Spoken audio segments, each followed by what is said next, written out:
दोस्तों सत श्री अकाल, नमस्ते, सलाम। ਹੁਣ ਅਸੀਂ ਮੁਰਝਾਉਂਦੇ ਫੁੱਲਾਂ ਦੀ ਮਹਿਕ ਕਹਾਣੀ ਦਾ ਪਾਰਟ 2 ਸੁਣਦੇ ਹਾਂ। ਅੱਧੇ ਕੁ ਘੰਟੇ ਬਾਅਦ ਦੋਸਤਾਂ ਨੇ ਘਰਦਿਆਂ ਨੂੰ ਜਗਾ ਕੇ ਸਾਰੀ ਗੱਲ ਦੱਸ ਦਿੱਤੀ। ਅੱਧੇ ਕੁ ਘੰਟੇ ਬਾਅਦ ਅੰਮ੍ਰਿਤ ਦੇ ਦੋਸਤਾਂ ਨੇ ਘਰਦਿਆਂ ਨੂੰ ਜਗਾ ਕੇ ਸਾਰੀ ਗੱਲ ਦੱਸ ਦਿੱਤੀ। ਸਾਰੇ ਘਰ ਦੀਆਂ ਲਾਈਟਾਂ ਇੱਕਦਮ ਜਗ ਪਈਆਂ ਅਤੇ ਘਰ ਦੇ ਸਾਰੇ ਜੀਅ ਕਾਹਲੀ ਨਾਲ ਇੱਧਰ ਉੱਧਰ ਤੁਰਨ ਫਿਰਨ ਲੱਗੇ। ਸਾਰੇ ਘਰ ਵਿੱਚ ਹਫੜਾ ਦਫੜੀ ਜੀ ਮਚ ਗਈ ਸੀ। ਅੰਮ੍ਰਿਤ ਦਾ ਇੰਤਜ਼ਾਰ ਕਰਦਿਆਂ ਕਰਦਿਆਂ ਕਿਰਨ ਨੂੰ ਵੀ ਨੀਂਦ ਆ ਗਈ ਸੀ। ਧਰਤੀ ਦੀ ਦਗੜ ਦਗੜ ਨੇ ਕਿਰਨ ਦੀ ਅੱਖ ਖੋਲ੍ਹ ਦਿੱਤੀ। ਉਸਨੇ ਟਾਈਮ ਦੇਖਿਆ ਤਾਂ ਰਾਤ ਦੇ 11 ਵੱਜ ਚੁੱਕੇ ਸਨ। ਉਹ ਇੱਕਦਮ ਬੂਹਾ ਖੋਲ੍ਹ ਕੇ ਬਾਹਰ ਨਿਕਲੀ ਤਾਂ ਦੇਖਿਆ ਕਿ ਘਰ ਦੇ ਸਾਰੇ ਜੀਅ ਘਬਰਾਏ ਹੋਏ ਸਨ। ਕੁਝ ਕੁ ਔਰਤਾਂ ਨੇ ਕਿਰਨ ਨੂੰ ਕਮਰੇ ਵਿੱਚੋਂ ਬਾਹਰ ਆਉਂਦਿਆਂ ਦੇਖਿਆ ਤਾਂ ਉਹ ਕਿਰਨ ਨੂੰ ਜੱਫੀ ਪਾ ਕੇ ਵਾਪਸ ਕਮਰੇ ਵਿੱਚ ਲੈ ਗਈਆਂ ਅਤੇ ਘਬਰਾਹਟ ਵਿੱਚ ਕਿਰਨ ਨੂੰ ਸਾਰੀ ਗੱਲ ਦੱਸ ਦਿੱਤੀ। ਇਹ ਸੁਣ ਕੇ ਕਿਰਨ ਦਾ ਸਾਰਾ ਸਰੀਰ ਠੰਡਾ ਪੈ ਗਿਆ ਅਤੇ ਉਹ ਹੱਕੀ ਬੱਕੀ ਜਿਹੀ ਹੋ ਕੇ ਸਭ ਦੇ ਮੂੰਹਾਂ ਵੱਲ ਦੇਖ ਰਹੀ ਸੀ। ਮਾਮੇ, ਚਾਚੇ, ਤਾਏ ਅਤੇ ਦੋਸਤ ਡਾਂਗਾਂ ਚੁੱਕ ਕੇ ਘਰੋਂ ਬਾਹਰ ਨਿਕਲੇ ਅਤੇ ਪਿੰਡ ਦੀ ਗਲੀ ਗਲੀ ਛਾਣ ਮਾਰੀ। ਫਿਰ ਪਿੰਡ ਵਿੱਚੋਂ ਬਾਹਰ ਜਾਣ ਵਾਲੇ ਸਾਰੇ ਰਸਤਿਆਂ ਅਤੇ ਪਗਡੰਡੀਆਂ ਵੱਲ ਹੋ ਨਿਕਲੇ। ਨੇੜੇ ਨੇੜੇ ਦੇ ਸਾਰੇ ਖੇਤ ਛਾਣ ਮਾਰੇ, ਪਰ ਅੰਮ੍ਰਿਤ ਦੀ ਕਿਤੋਂ ਕੋਈ ਸੂਹ ਨਾ ਮਿਲੀ। ਅੰਮ੍ਰਿਤ ਦੀਆਂ ਪੈੜਾਂ ਦੱਬਣੀਆਂ ਚਾਹੀਆਂ ਤਾਂ ਉਹ ਧੁੰਦ ਦੀ ਗਿੱਲੀ ਭੂਰ ਨੇ ਮਿਟਾ ਦਿੱਤੀਆਂ ਸਨ। ਸਵੇਰ ਦੇ 4 ਵੱਜ ਗਏ ਸਨ। ਗਲੀਆਂ ਵਿੱਚ ਰੌਲਾ ਪੈਂਦਾ ਸੁਣ ਕੇ ਪਿੰਡ ਵਾਲੇ ਵੀ ਜਾਗ ਪਏ ਸੀ ਅਤੇ ਟਰੈਕਟਰਾਂ ਸਕੂਟਰਾਂ ਉੱਤੇ ਚੜ੍ਹ ਕੇ ਦੂਜੇ ਪਿੰਡ ਤੱਕ ਗੇੜਾ ਕੱਢ ਆਏ ਸਨ। ਪਰ ਅੰਮ੍ਰਿਤ ਦਾ ਕਿਤੋਂ ਵੀ ਖੁਰਾ ਖੋਜ ਨਹੀਂ ਮਿਲਿਆ ਸੀ। ਕਿਰਨ ਨੂੰ ਵਾਰ-ਵਾਰ ਬੇਹੋਸ਼ੀ ਦੀਆਂ ਗਸ਼ਾਂ ਪੈ ਰਹੀਆਂ ਸਨ। ਬੀਬੀਆਂ ਵਾਰ-ਵਾਰ ਉਸਦੇ ਮੂੰਹ ਨੂੰ ਪਾਣੀ ਦਾ ਚਮਚਾ ਲਾ ਰਹੀਆਂ ਸਨ। ਅੰਮ੍ਰਿਤ ਦੀਆਂ ਮਾਮੀਆਂ ਨੇ ਕਿਰਨ ਦੇ ਭਾਰੇ ਕੱਪੜੇ ਉਤਾਰ ਕੇ ਹੌਲਾ ਜਿਹਾ ਪੰਜਾਬੀ ਸੂਟ ਪਵਾ ਦਿੱਤਾ ਸੀ। ਕਿਰਨ ਦਾ ਰੰਗ ਪੀਲਾ ਪੈਂਦਾ ਜਾਂਦਾ ਸੀ। ਬੀਬੀਆਂ ਨੇ ਰੌਲਾ ਪਾਇਆ ਤਾਂ ਪਿੰਡ ਦੇ ਡਾਕਟਰ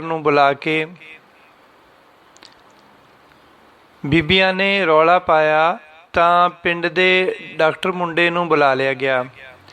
ਡਾਕਟਰ ਨੇ ਚੈੱਕ ਕਰਕੇ ਉਸ ਦੇ ਟੀਕਾ ਲਗਾ ਦਿੱਤਾ ਅਤੇ ਆਖਿਆ ਕਿ ਹੁਣ ਇਸ ਨੂੰ ਸੌਂ ਜਾਣ ਦਿਓ। ਜੇ ਜਾਗਦੀ ਰਹੀ ਤਾਂ ਇਸ ਦਾ ਇਹੋ ਹੀ ਹਾਲ ਰਹਿਣਾ।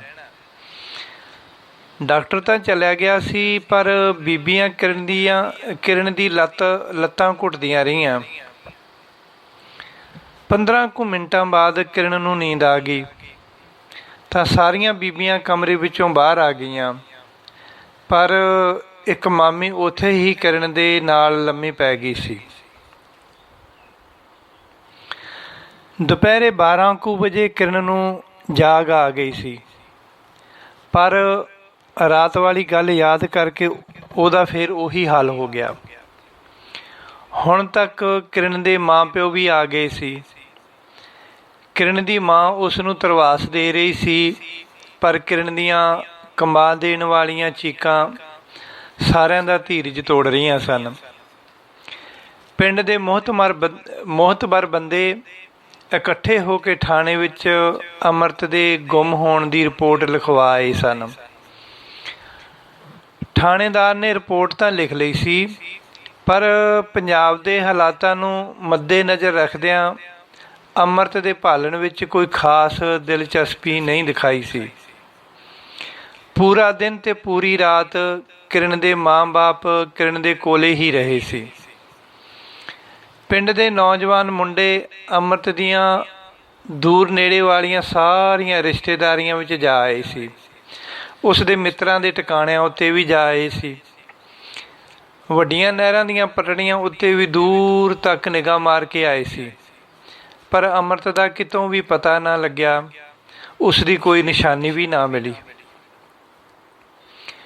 ਤੀਸਰੇ ਦਿਨ ਕਿਰਨ ਦੇ ਮਾਂ-ਬਾਪ ਨੇ ਕਿਰਨ ਨੂੰ ਆਖਿਆ, ਚੱਲ ਮੇਰੇ ਪੁੱਤ, ਹੁਣ ਤੂੰ ਆਪਣੇ ਘਰ ਚੱਲ, ਉੱਥੇ ਤੇਰਾ ਮਨ ਲੱਗ ਜੂ।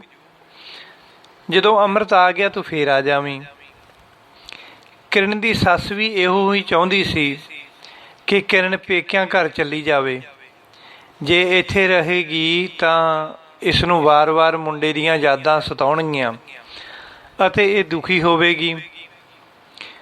ਬਹੁਤ ਸਾਰੇ ਮੇਲੀ ਗੇਲੀ ਰਿਸ਼ਤੇਦਾਰ ਚਲੇ ਗਏ ਸੀ, ਜਿਨ੍ਹਾਂ ਦਾ ਪਿੱਛੇ ਕੰਮ ਕਰਦਾ ਨਹੀਂ ਸਰਦਾ ਸੀ, ਪਰ ਜਿਨ੍ਹਾਂ ਦਾ ਪਿੱਛੇ ਸਰਦਾ ਸੀ ਉਹ ਕੁਝ ਕੁ ਰਿਸ਼ਤੇਦਾਰ ਇੱਥੇ ਰਹਿ ਪਏ ਸਨ। ਕਿਰਨ ਨੇ ਆਖਿਆ, ਨਹੀਂ ਮਾਂ, ਹੁਣ ਮੈਂ ਇੱਥੇ ਹੀ ਰਹਾਂਗੀ। ਹੁਣ ਮੈਂ ਕਿਤੇ ਨਹੀਂ ਜਾਣਾ। ਹੁਣ ਤਾਂ ਮੇਰਾ ਇਹੋ ਹੀ ਘਰ ਹੈ। ਮੈਨੂੰ ਅੰਮ੍ਰਿਤ ਇੱਥੇ ਛੱਡ ਕੇ ਗਿਆ ਹੈ ਅਤੇ ਹੁਣ ਮੈਂ ਉਸ ਦਾ ਜ਼ਿੰਦਗੀ ਭਰ ਇੱਥੇ ਹੀ ਇੰਤਜ਼ਾਰ ਕਰਾਂਗੀ। ਰੱਬ ਦੇ ਵਾਸਤੇ ਤੁਸੀਂ ਮੈਨੂੰ ਇੱਥੋਂ ਜਾਣ ਵਾਸਤੇ ਨਾ ਆਖੋ। ਆਪਣੇ ਨਾਲ ਲੈ ਜਾਣ ਵਾਸਤੇ ਮੇਰੇ ਉੱਤੇ ਦਬਾਅ ਵੀ ਨਾ ਪਾਇਓ, ਨਹੀਂ ਤਾਂ ਮੈਂ ਕੁਝ ਖਾ ਕੇ ਮਰ ਜਾਵਾਂਗੀ। ਛੋਟੀ ਤੇ ਅੱਲੜ ਜੀ ਬੱਚੀ ਦਾ ਇਹ ਫੈਸਲਾ ਸੁਣ ਕੇ ਸਾਰਿਆਂ ਦੇ ਮੂੰਹ ਹੱਕੇ ਬੱਕੇ ਰਹਿ ਗਏ ਅਤੇ ਸਾਰੇ ਜਣੇ ਉਸ ਨੂੰ ਬੜੇ ਪਿਆਰ ਨਾਲ ਸਮਝਾਉਣ ਲੱਗੇ, ਪਰ ਕਿਰਨ ਟਸ ਤੋਂ ਮਸ ਨਾ ਹੋਈ ਅਤੇ ਆਪਣੇ ਫੈਸਲੇ ਉੱਤੇ ਅੜੀ ਰਹੀ। ਮਾਂ ਪਿਓ ਆਪਣੀ ਲਾਡਲੀ ਧੀ ਨੂੰ ਜ਼ਿਆਦਾ ਦੁਖੀ ਨਹੀਂ ਕਰਨਾ ਚਾਹੁੰਦੇ ਸੀ।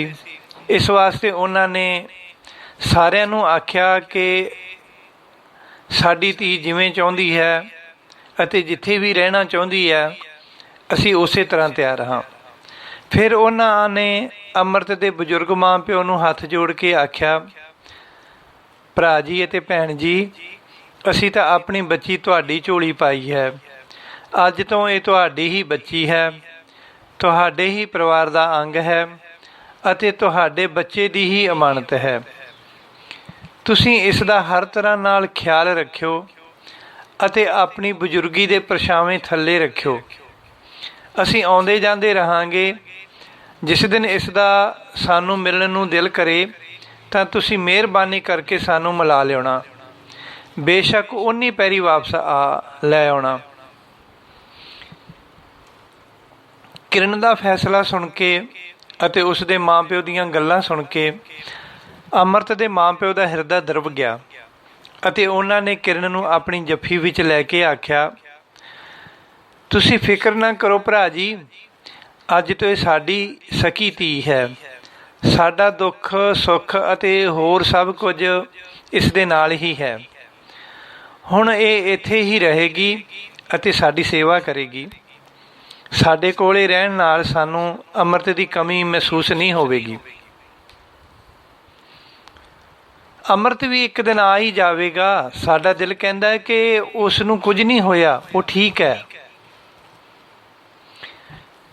ਇਸ ਤਰ੍ਹਾਂ ਦੋਵਾਂ ਪਰਿਵਾਰਾਂ ਦੀ ਸਹਿਮਤੀ ਨਾਲ ਕਿਰਨ ਸਹੁਰੇ ਘਰ ਵਿੱਚ ਹੀ ਰਹਿ ਗਈ ਅਤੇ ਇਸ ਫੈਸਲੇ ਨਾਲ ਕਿਰਨ ਨੂੰ ਵੀ ਥੋੜ੍ਹੀ ਜਿਹੀ ਧਰਵਾਸ ਮਿਲ ਗਈ ਸੀ ਕਿ ਹੁਣ ਉਹ ਇੱਥੇ ਬੈਠ ਕੇ ਅੰਮ੍ਰਿਤ ਦਾ ਸੌਖਾ ਇੰਤਜ਼ਾਰ ਕਰ ਸਕਦੀ ਹੈ ਅਤੇ ਉਸ ਦੀ ਹਰ ਇੱਕ ਨਿੱਕੀ ਵੱਡੀ ਚੀਜ਼ ਨੂੰ ਦੇਖ ਕੇ ਆਪਣਾ ਮਨ ਪਰਚਾ ਸਕਦੀ ਹੈ।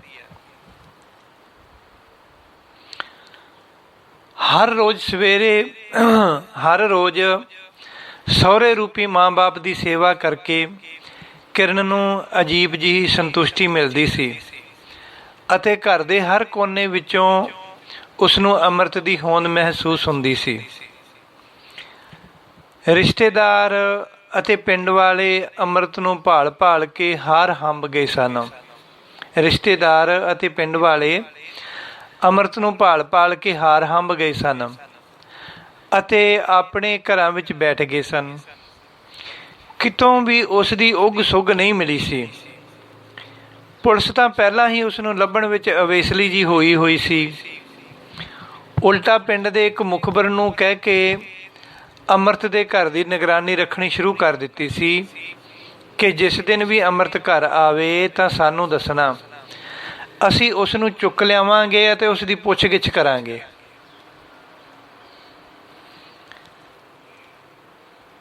ਕਿਰਨ ਦਿਨ ਦੇ ਸਮੇਂ ਹਰ ਵੇਲੇ ਮਾਂ-ਬਾਪ ਦੀ ਸੇਵਾ ਵਿੱਚ ਲੱਗੀ ਰਹਿੰਦੀ ਸੀ।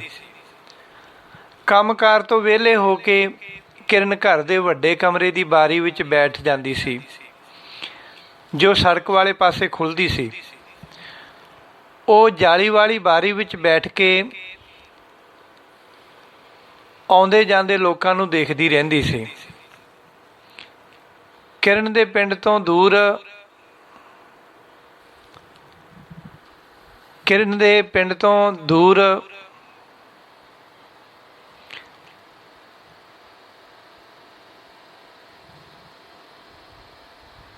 ਉਹ ਜਾਲੀ ਵਾਲੀ ਬਾਰੀ ਵਿੱਚ ਬੈਠ ਕੇ ਆਉਂਦੇ ਜਾਂਦੇ ਲੋਕਾਂ ਨੂੰ ਦੇਖਦੀ ਰਹਿੰਦੀ ਸੀ। ਉਹਨਾਂ ਦੇ ਪਿੰਡ ਤੋਂ ਦੂਰ ਦੂਜੇ ਪਿੰਡ ਬੱਲੂਆਣੇ ਵਿਖੇ ਰੇਲਵੇ ਸਟੇਸ਼ਨ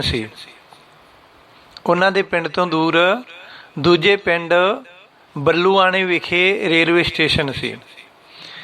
ਨੇੜੇ ਪਿੰਡਾਂ ਵਿੱਚ ਬੱਲੂਆਣੇ ਪਿੰਡ ਦਾ ਰੇਲਵੇ ਸਟੇਸ਼ਨ ਮਸ਼ਹੂਰ ਸੀ। ਦੁਪਹਿਰੇ 12 ਵਜੇ ਅਤੇ ਸ਼ਾਮ ਨੂੰ 7 ਵਜੇ ਉਸ ਸਟੇਸ਼ਨ ਉੱਤੇ ਟ੍ਰੇਨ ਆਉਂਦੀ ਸੀ। ਕਿਰਨ 12 ਵਜੇ ਵਾਲੀ ਗੱਡੀ ਤੋਂ ਉਤਰਨ ਵਾਲੀਆਂ ਸਾਰੀਆਂ ਸਵਾਰੀਆਂ ਦਾ ਬਾਰੀ ਵਿੱਚ ਬੈਠ ਕੇ ਇੰਤਜ਼ਾਰ ਕਰਦੀ ਸੀ। ਬੱਲੂਆਣੇ ਦੇ ਸਟੇਸ਼ਨ ਤੋਂ ਉਤਰ ਕੇ ਬੰਦਾ ਅੱਧੇ ਕੁ ਘੰਟੇ ਵਿੱਚ ਪਿੰਡ ਪਹੁੰਚ ਜਾਂਦਾ ਸੀ।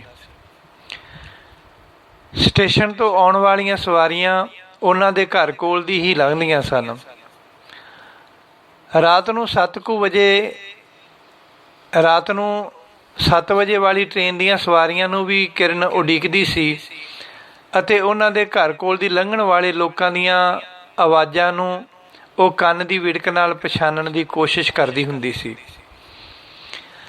ਗੱਡੀ ਦੀ ਚੀਕ ਬੱਲੂਆਣੇ ਤੋਂ ਉਹਨਾਂ ਦੇ ਪਿੰਡ ਮੱਧਮ ਜੀ ਸੁਣਾਈ ਦਿੰਦੀ ਹੁੰਦੀ ਸੀ, ਪਰ ਬਾਰਿਸ਼ਾਂ ਦੇ ਦਿਨਾਂ ਵਿੱਚ ਮੀਂਹ ਪੈਣ ਕਰਕੇ ਗੱਡੀ ਦੀ ਚੀਕ ਬੜੇ ਹੀ ਆਰਾਮ ਨਾਲ ਸੁਣਾਈ ਦਿੰਦੀ ਹੁੰਦੀ ਸੀ ਅਤੇ ਗੱਡੀ ਦੀ ਛਕ-ਛਕ ਦੀ ਆਵਾਜ਼ ਵੀ ਸਾਫ਼-ਸਾਫ਼ ਸੁਣਾਈ ਦਿੰਦੀ ਹੁੰਦੀ ਸੀ। ਬੱਕਰੀਆਂ ਚਾਰਨ ਵਾਲੇ ਜਾਂ ਖੇਤਾਂ ਵਿੱਚ ਕੰਮ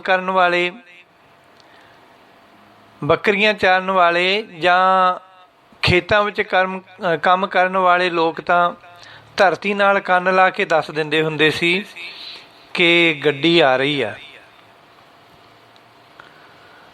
ਉਸ ਦੇ ਸੱਸ ਸਹੁਰੇ ਨੇ ਘਰ ਵਿੱਚ ਇੱਕ ਕੰਮ ਵਾਲੀ ਔਰਤ ਰੱਖ ਲਈ ਸੀ, ਜੋ ਸਾਰੇ ਘਰ ਦੀ ਸਾਫ਼ ਸਫਾਈ ਕਰਦੀ ਅਤੇ ਘਰ ਦਾ ਲੀੜਾ ਲੱਤਾ ਧੋਂਦੀ ਸੀ।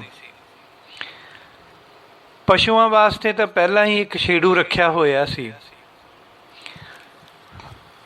ਉਹਨਾਂ ਦੇ ਘਰ ਦੇ ਮਗਰਲੇ ਪਾਸੇ ਉਹਨਾਂ ਦੀ ਆਪਣੀ ਕਿੱਲਾ ਕੁ ਜ਼ਮੀਨ ਸੀ, ਜਿਸ ਵਿੱਚ ਉਹ ਪਸ਼ੂਆਂ ਵਾਸਤੇ ਨੀਰਾ ਚਾਰਾ ਬੀਜਦੇ ਸਨ। ਉੱਥੇ ਹੀ ਇੱਕ ਨੁੱਕਰੇ ਗੇਂਦੇ ਅਤੇ ਗੁਲਾਬ ਦੇ ਫੁੱਲਾਂ ਦੀ ਇੱਕ ਨਿੱਕੀ ਜਿਹੀ ਬਗੀਚੀ ਲੱਗੀ ਹੋਈ ਸੀ, ਜਿੱਥੇ ਤਰ੍ਹਾਂ ਦੇ ਫੁੱਲ ਲੱਗਦੇ ਸਨ। ਲਾਲ, ਕਾਲਾ, ਪੀਲਾ ਅਤੇ ਚਿੱਟਾ ਗੁਲਾਬ। ਲਾਲ ਤੇ ਪੀਲੇ ਗੇਂਦੇ ਦੇ ਫੁੱਲਾਂ ਨਾਲ ਕਿਆਰੀ ਭਰੀ ਰਹਿੰਦੀ ਸੀ। ਦਿਨ ਦੇ ਕੰਮਕਾਰ ਤੋਂ ਵਿਹਲੀ ਹੋ ਕੇ ਸ਼ਾਮ ਜਿਹੇ ਨੂੰ ਕਿਰਨ ਇੱਕ ਨਿੱਕੀ ਜਿਹੀ ਟੋਕਰੀ ਲੈ ਕੇ ਬਗੀਚੀ ਵਿੱਚੋਂ ਫੁੱਲ ਤੋੜ ਲਿਆਉਂਦੀ। ਰਾਤ ਨੂੰ ਸੌਣ ਵੇਲੇ ਆਪਣੇ ਕਮਰੇ ਵਿਚਲੇ ਬੈੱਡ ਦੀ ਚਾਦਰ ਨੂੰ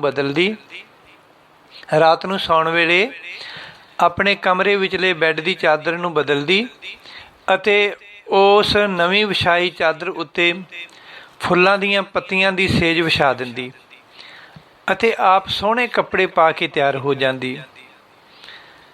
ਪਰ ਆਪ ਉਹ ਫੁੱਲਾਂ ਵਾਲੀ ਸੇਜ ਉੱਤੇ ਨਹੀਂ ਸੌਂਦੀ ਸੀ। ਬੈੱਡ ਦੇ ਨਾਲ ਹੀ ਧਰਤੀ ਉੱਤੇ ਗਦੈਲਾ ਲਾ ਕੇ ਸੌਂ ਜਾਂਦੀ ਸੀ। ਉਹ ਕਮਰੇ ਦੇ ਦਰਵਾਜ਼ੇ ਨੂੰ ਅੰਦਰੋਂ ਕੁੰਡੀ ਨਹੀਂ ਲਾਉਂਦੀ ਸੀ ਅਤੇ ਬਿਜਲੀ ਵਾਲਾ ਬਲਬ ਬੰਦ ਕਰਕੇ ਮਿੱਟੀ ਦੇ ਦੀਵੇ ਨੂੰ ਸਰੋਂ ਦੇ ਤੇਲ ਨਾਲ ਭਰ ਕੇ ਜਗਾ ਦਿੰਦੀ ਸੀ। ਉਹ ਦੀਵੇ ਦੀ ਮੱਧਮ ਰੋਸ਼ਨੀ ਵਿੱਚ ਆਪਣੇ ਪਿਆਰੇ ਨਾਲ ਰੰਗ ਰਲੀਆਂ ਮਾਨਣਾ ਚਾਹੁੰਦੀ ਸੀ।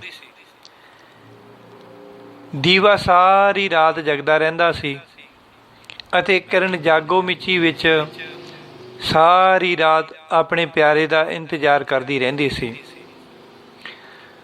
ਉਸ ਦੀ ਸੱਸ ਨੇ ਕਈ ਵਾਰ ਆਖਿਆ ਸੀ ਕਿ ਪੁੱਤ, ਰਾਤ ਨੂੰ ਦਰਵਾਜ਼ਾ ਅੰਦਰੋਂ ਬੰਦ ਕਰ ਲਿਆ ਕਰ। ਕਿਰਨ ਨੇ ਅਜੀਬ ਜਿਹੀ ਮਸਤੀ ਵਿੱਚ ਆਖਿਆ ਸੀ, ਮਾਂ, ਜੇ ਮੈਂ ਦਰਵਾਜ਼ਾ ਅੰਦਰੋਂ ਬੰਦ ਕਰ ਲਿਆ ਅਤੇ ਜੇ ਮੈਨੂੰ ਰਾਤ ਨੂੰ ਨੀਂਦ ਆ ਗਈ ਤਾਂ ਫਿਰ ਅੰਮ੍ਰਿਤ ਆਵਾਜ਼ਾਂ ਮਾਰੇਗਾ। ਉਸ ਨੂੰ ਦਰਵਾਜ਼ੇ ਅੱਗੇ ਕਿੰਨੀ ਦੇਰ ਖੜੇ ਰਹਿਣਾ ਪੈਣਾ। ਉਹ ਬਹੁਤ ਥੱਕੇ ਹੋਏ ਹੋਣਗੇ ਨਾ, ਇਸ ਲਈ ਮੈਂ ਦਰਵਾਜ਼ਾ ਖੁੱਲ੍ਹਾ ਰੱਖਦੀ ਹਾਂ। ਉਸ ਦੀ ਸੱਸ ਨੇ ਜਦੋਂ ਆਪਣੇ ਘਰ ਵਾਲੇ ਨੂੰ ਕਿਰਨ ਦੀ ਇਹ ਦੀਵਾਨਗੀ ਜੀ ਭਰੀਆਂ ਗੱਲਾਂ ਦੱਸੀਆਂ, ਉਸ ਦੀ ਸੱਸ ਨੇ ਜਦੋਂ ਆਪਣੇ ਘਰ ਵਾਲੇ ਨੂੰ ਕਿਰਨ ਦੀਆਂ ਇਹ ਦੀਵਾਨਗੀ ਜਿਹੀਆਂ ਭਰੀਆਂ ਗੱਲਾਂ ਦੱਸੀਆਂ ਤਾਂ ਉਹ ਦੋਵੇਂ ਇੱਕ ਵਾਰ ਮਨ ਹੀ ਮਨ ਬਹੁਤ ਖੁਸ਼ ਹੋਏ ਕਿ ਉਹਨਾਂ ਦੀ ਨੂੰਹ ਉਹਨਾਂ ਦੇ ਪੁੱਤਰ ਨੂੰ ਕਿੰਨਾ ਪਿਆਰ ਕਰਦੀ ਹੈ। ਪਰ ਫਿਰ ਉਹ ਇੱਕਦਮ ਚਿੰਤਤ ਵੀ ਹੋ ਗਏ ਸਨ ਕਿ ਜ਼ਮਾਨਾ ਬੜਾ ਭੈੜਾ ਹੈ, ਕਿਤੇ ਰਾਤ ਨੂੰ ਕੋਈ 19-21 ਹੀ ਨਾ ਹੋ ਜਾਵੇ, ਫਿਰ ਕਿਹਦੀ ਮਾਂ ਨੂੰ ਮਾਸੀ ਆਖਾਂਗੇ। ਉਹਨਾਂ ਨੇ ਕਿਰਨ ਨੂੰ ਸਮਝਾਉਣ ਦੀ ਬਜਾਏ ਆਪ ਹੀ ਰਾਤ ਨੂੰ ਉੱਠ ਕੇ ਕਿਰਨ ਦੇ ਕਮਰੇ ਅੱਗੇ ਗੇੜਾ ਮਾਰਨਾ ਸ਼ੁਰੂ ਕਰ ਦਿੱਤਾ ਅਤੇ ਸਾਰੀ ਰਾਤ ਆਸੇ-ਪਾਸੇ ਦੀ ਵਿੜਕ ਰੱਖਦੇ ਸਨ। ਰਾਤ ਨੂੰ ਦਰਵਾਜ਼ਾ ਖੁੱਲ੍ਹਾ ਰੱਖਣਾ ਅਤੇ ਦੀਵਾ ਜਗਾ ਕੇ ਰੱਖਣਾ, ਰਾਤ ਨੂੰ ਦਰਵਾਜ਼ਾ ਖੁੱਲ੍ਹਾ ਰੱਖਣਾ ਅਤੇ ਦੀਵਾ ਜਗਾ ਕੇ ਰੱਖਣਾ, ਇਹ ਉਸ ਦਾ ਹਰ ਰੋਜ਼ ਦਾ ਕੰਮ ਸੀ। ਉਸ ਨੂੰ ਅੱਜ ਵੀ ਅੰਮ੍ਰਿਤ ਦਾ ਇੰਤਜ਼ਾਰ ਸੀ। ਉਹ ਅੱਜ ਵੀ ਅੰਮ੍ਰਿਤ ਵਾਸਤੇ ਤਿਆਰ ਹੁੰਦੀ ਸੀ। ਉਹ ਸੋਚਦੀ ਸੀ ਕਿ ਮਤਾ ਕਿਤੇ ਅਚਾਨਕ ਹੀ ਅੰਮ੍ਰਿਤ ਆ ਜਾਵੇ ਅਤੇ ਮੈਨੂੰ ਤਿਆਰ ਨਾ ਦੇਖ ਕੇ ਨਾਰਾਜ਼ ਹੀ ਨਾ ਹੋ ਜਾਏ। ਉਹ ਸੋਚਦੀ ਸੀ ਕਿ ਜਦੋਂ ਅਚਾਨਕ ਅੰਮ੍ਰਿਤ ਆਵੇਗਾ ਅਤੇ ਮੈਨੂੰ ਸੁੱਤੀ ਪਈ ਨੂੰ ਬਾਹੋਂ ਫੜ ਕੇ ਉਠਾਏਗਾ ਅਤੇ ਫਿਰ ਅਸੀਂ ਦੋਨੋਂ ਇਸ ਫੁੱਲਾਂ ਵਾਲੀ ਸੇਜ ਉੱਤੇ ਸੌਂ ਜਾਵਾਂਗੇ। ਉਹ ਸੋਚਦੀ ਸੀ ਕਿ ਜਦੋਂ ਅਚਾਨਕ ਅੰਮ੍ਰਿਤ ਆਵੇਗਾ ਅਤੇ ਮੈਨੂੰ ਸੁੱਤੀ ਪਈ ਨੂੰ ਬਾਹੋਂ ਫੜ ਕੇ ਉਠਾਏਗਾ ਅਤੇ ਫਿਰ ਅਸੀਂ ਦੋਨੋਂ ਇਸ ਫੁੱਲਾਂ ਭਰੀ ਸੇਜ ਉੱਤੇ ਸੌਂ ਜਾਵਾਂਗੇ। ਸੋ ਦੋਸਤੋ, ਇਸ ਕਹਾਣੀ ਦਾ ਤੀਜਾ ਪਾਰਟ ਫਿਰ ਸੁਣਾਂਗੇ।